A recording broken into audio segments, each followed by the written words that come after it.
ನಮಸ್ಕಾರ ಎಲ್ರಿಗೂ, welcome to Sushmita studio.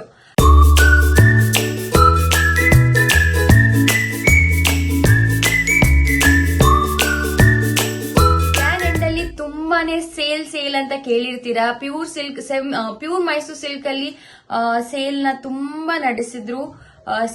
ಸೀರೆ ಸುಗ್ಗಿ ಸೀರೆ ಸಂತೆ ಎಲ್ಲ ನಡೆಸಿದ್ರು. ಸೊ ಎಲ್ರಿಗೂ ಪ್ಯೂರ್ ಮೈಸೂರು ಸಿಲ್ಕ್ ನ ಪರ್ಚೇಸ್ ಮಾಡ್ಲಿಕ್ಕೆ ಆಗಲ್ಲ, ಬಿಕಾಸ್ ಎಲ್ಲಾ ರೇಂಜ್ 10 ಅಬೌವ್ ಇರುತ್ತೆ. ಸೊ ಹಾಗಾಗಿ ಮೈಸೂರು ಸಿಲ್ಕ್ ಇಷ್ಟ ಇದ್ದವ್ರಿಗೆ ಸೆಮಿ ಮೈಸೂರು ಸಿಲ್ಕ್ ಅಲ್ಲಿ ಒಂದು ಸೇಲ್ ನ ಅನೌನ್ಸ್ ಮಾಡೋಣ ಅನ್ಕೊಂಡಿದೀವಿ. ಸೊ ಇದೇ Feb 9th, 10th, 11th 3 days online ಹಾಗೂ ಆಫ್ಲೈನ್ ಎರಡು ಸೇಲ್ ನ ನಡೆಸ್ತಾ ಇದೀವಿ. ಸೊ ಎಲ್ರು ಬಂದು ಸಪೋರ್ಟ್ ಮಾಡಿ. ಸೀರೆ ಕಂಪ್ಲೀಟ್ ಸೀರೆ ವಿಡಿಯೋನ ನಾವು ಇದ್ರ ನೆಕ್ಸ್ಟ್ ವಿಡಿಯೋದಲ್ಲಿ ಅಪ್ಡೇಟ್ ಮಾಡ್ತೀವಿ. ಸೊ ಇಷ್ಟ ಆಗಿರೋ ಸೀರೆನ ಫೋಟೋ ತೆಗೆದು ವಾಟ್ಸ್ಆಪ್ ಮಾಡಿ. Thank you all.